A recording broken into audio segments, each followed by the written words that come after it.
Hello friends, welcome back to my channel.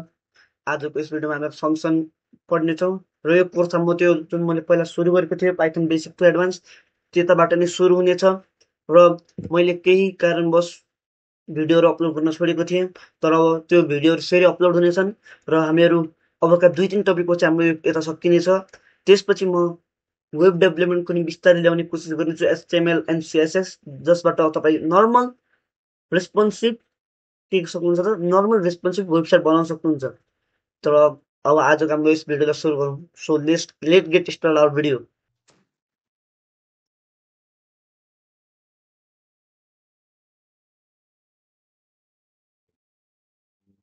त हामी आज पिडिएफबाट नभएर हामी पावर पोइन्टबाट नभएर आज हामी च्याट जिपिटीबाट सिक्नेछौँ। लाइक त्यसबाट के हुन्छ, पहिलो कुरो च्याट जिपिटीलाई कसरी युज गर्ने थाहा हुन्छ। त्यसपछि च्याट जिपिटीले हामीलाई कसरी सिकाउन खोज्छ त, कसरी हामी युज गर्न सक्छौँ as a programmer, as a coder. त सुन, फङ्सन भनेको के हो? फङ्सन भनेको एउटा ब्लक अफ कोड हो जसले के गर्छ, कुनै पनि रिपिटेटिभ कोडलाई जुन बारम्बार आइरहेको हुन्छ त्यसलाई कम गर्छ र कोडलाई रिडेबल र डिबग फाइन्ड गर्नमा सजिलो पनि गराउँछ। जस्तै म एउटा हजुरलाई 2 नम्बरको समलाई गरेर देखाउने छु। यो डेफ भनेको के भयो? डेफ भनेको यो फङ्सन हो भन्ने थाहा भयो। डेफ भनेको फङ्सन भयो। यदि हजुरले कुनै अरू प्रोग्रामिङ लाइक क्यु बेसिक अथवा सी भनौँ गर्नुभएको छ भने त्यसमा हामी फङ्सन लेख्छौँ, सीमा त लेख्दैनौँ हामी। कोडहरूमा एफयुएनसी हुन्छ, कुनैमा फङ्सन नै हुन्छ। त्यस्तै पाइथनमा डिइएफ भनेर हुन्छ। त्यसपछि हामीहरू दुईटा भेरिएबल लग्छौँ, ए कमा बी। त्यसपछि हामी त्यसलाई ए प्लस बीलाई के गर्नु त हामीलाई रिटर्न चाहिन्छ भयो। अब रिटर्न पछि हामी के गर्छौँ,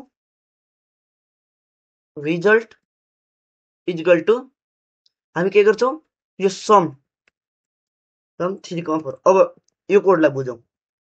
रिजल्टमा के एड हुन्छ, सम एड हुन्छ, 3 र 4। यसमा 3 भनेको ए को भ्याल्यु भयो, 4 भनेको बी को भ्याल्यु भयो र तल रिटर्नमा के छ, ए कमा बी मिन्स 3 + 4 भने हामीले प्रिन्ट कसलाई गर्नु पर्यो, रिजल्टलाई। अब हामी यसलाई रन गरौँ। अब हेर्नुहोस्, यता आउटपुट कति आयो, 7। तपाईँले हेर्न सक्नुहुन्छ यसको आउटपुट कति आयो, 7। र म कोड लेख्दाखेरि यता साइडमा यस्तो सजेस्ट गरेर हुन्छ। त्यो सजेस्ट किन हो भन्दा यो चाहिँ एउटा एआई हो। आई मिन भिजुअल स्टुडियो कोडमै इनबिल्ट एआई हुन्छ, त्यसले चाहिँ हाम्रो कोडलाई हेल्प गर्नुहुन्छ, त्यसले चाहिँ यो आइरहन्छ। Please don't mind. र अब हामीहरू यस्तै गरेर हामी च्याट जिपिटीलाई पनि सोध्नेछौँ कि एक्सप्लेन एबाउट के त फङ्सन इन पाइथन। अब हेर्नुहोस्, ब्लक अफ रियुजेबल कोड मैले भनेको थिएँ, फेरि बारम्बार युज गर्ने रियुजेबल कोडको ब्लक हुन्छ के फङ्सन। अब यसलाई किन युज गर्ने, धेरैचोटि सेम कोड लेखिराख्नु पर्दैन, इजी टु अन्डरस्ट्यान्ड हुन्छ र इररहरूलाई फाइन्ड गर्न सजिलो हुन्छ। अब हेर्न सक्नुहुन्छ, यो एउटा सिम्पल हेलो वर्ल्ड हो।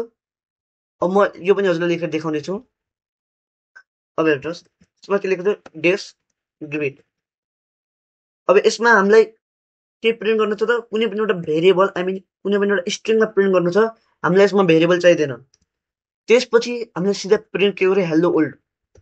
अब यसले के गर्छ त, अब यसमा हामीले यसले सिम्पली हेलो वर्ल्डलाई प्रिन्ट गर्छ। यसमा न हामीले रिटर्न लेख्नुपर्छ, न कुनै एक्स्ट्रा भेरिएबल एड गर्नुपर्छ लाइक ए कमा बी, त्यस्तो के गर्नु पर्दैन। हामीले यति लेख्यो भने त्यो सिधै ग्रिड लेखिदिने अनि ब्राकेट दिइदिने भयो। यति गरेर यदि हामी जब यसलाई रन गर्छौँ, तब हेर्न सक्नुहुन्छ यसमा हेलो वर्ल्ड आरामले प्रिन्ट आयो। अब हामीले यसलाई युज किन गर्ने, एउटा राम्रो एउटा इक्जाम्पल। अब जस्तै ह्याप्पी बर्थडे हामीलाई धेरैचोटि प्रिन्ट गर्नु छ, हामीले नर्मल्ली के युज गर्छौँ, लुप नै युज गर्छौँ। तर हामी यसबाट नै युज गर्न सक्छौँ, लाइक ह्याप्पी बर्थडे, के भयो। अब हामी के गरौँ त, यो ग्रिडलाई के गरौँ, बारम्बार जतिचोटि त्यतिचोटि हामी पेस्ट गरौँ भयो। अब यसले के गर्छ, 4 चोटि ह्याप्पी बर्थडेलाई प्रिन्ट गरिदिन्छ हामीलाई। अब हामी यसलाई रन गरौँ, हेर्नुहोस् 4 चोटि प्रिन्ट आइसक्यो। हामीले बारम्बार सेम कोड लेखिराख्नु पर्दैन।